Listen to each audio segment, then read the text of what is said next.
오늘은 출애굽기 2장 1절에서 10절 말씀입니다. 오늘 말씀은 모세의 탄생에 대한 내용이 기록되어 있습니다. 하나님께서는 죽음 가운데서도 태어나는 생명을 지켜주시고 또한 그 생명이 바로의 집안에서 성장할 수 있도록 놀랍게 역사하십니다. 하나님께서는 바로를 무너뜨리시기 위한 방법으로 모세가 바로의 집안에서 성장하도록 하는 놀라운 방법을 사용하십니다. 죽이려고 하는 세력을 뛰어넘어 오히려 그 세력을 이용하고 하나님의 백성들을 인도하는 일에 사용하시는 하나님의 놀라운 계획과 그 큰 그림을 우리가 오늘 말씀을 통하여 볼 수 있습니다. 오늘 우리에게 주시는 이 말씀을 통해서 우리에게 일어나는 일들도 죽음을 뛰어넘어서 하나님의 생명의 일들이 일어나는 과정임을 기억하는 시간이 되기를 원합니다. 1절부터 3절 말씀입니다. 그때 레위 지파의 한 남자가 레위 사람의 딸과 결혼하게 됐습니다. 여자가 임신의 아들을 낳았는데 그 아기가 너무나 잘생겨 3개월 동안 숨겨두고 키웠습니다. 그러나 더 이상 숨길 수 없게 되자 여자는 갈대 상자 하나를 준비하고 거기에다 역청과 송진을 바르고 아기를 그 안에 뉘었습니다. 그리고 갈대 상자를 나일강 둑을 따라 나 있는 갈대 사이에 두었습니다. 레위 지파의 남자가 레위 사람의 딸과 결혼했습니다. 여러분, 이것이 모세의 태생을 결정하였습니다.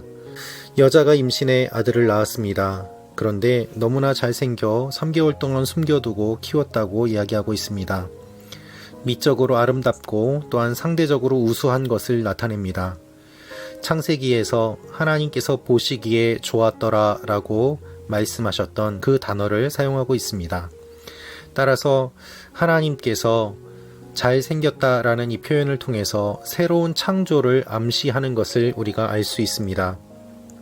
어떤 아기는 못생기고 어떤 아기는 잘생겼겠습니까? 그렇지 않습니다. 모든 아기는 다 잘생겼습니다.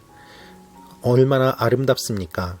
그러나 그럼에도 불구하고 본문에 너무나 잘생겼다라는 것은 앞으로 하나님께서 모세를 통하여서 이루실 일에 대한 기대감을 의미하고 있는 것입니다. 그런데 문제가 있습니다. 죽이려고 하는 세력들이 여전히 있고 또한 그 감시가 심했다는 것입니다. 더 이상 숨길 수 없게 되자 엄마는 아기와 이별할 준비를 합니다. 그런데 갈대 상자를 준비하고 역청과 송진을 발랐다고 되어 있습니다. 갈대 상자라는 그 말은 노아의 방주에 사용했던 말입니다. 역청과 송진을 바르고 그 아기를 그 안에 누였다는 것은 이 생명을 그 방주와 같은 상자에 넣었다라는 의미입니다.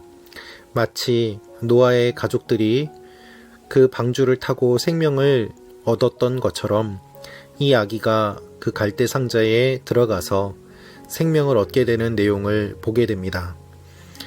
이 상자는 방향타가 있는 것이 아니었습니다. 동력원이 있는 것도 아니었습니다.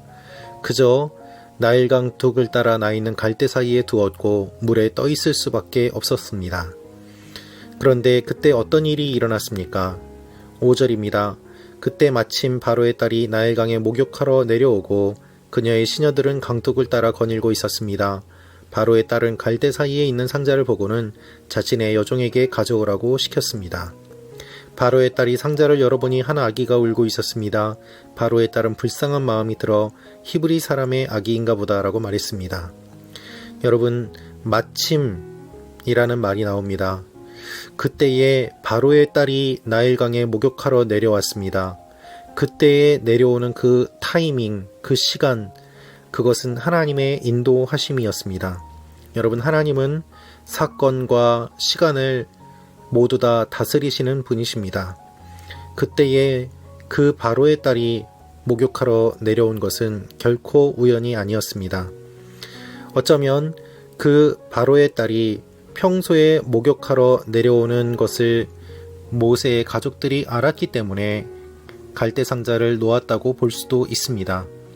그러나 본문의 말씀을 보면은 바로 그때 하나님께서 그 공주를 강둑으로 인도해서 모세를 만나게 하셨음을 알 수 있습니다.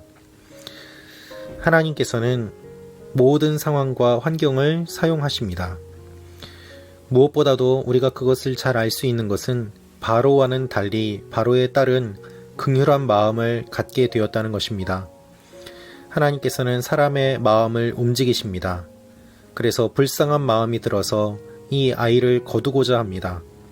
그때에 놀라운 일이 일어납니다. 7절, 8절 말씀입니다. 그때 아기의 누나가 바로의 딸에게 제가 가서 공주님 대신에 아기에게 젖을 먹일 히브리 여자를 한 명 데려올까요? 라고 말했습니다. 바로의 딸은 그렇게 하라고 대답했습니다.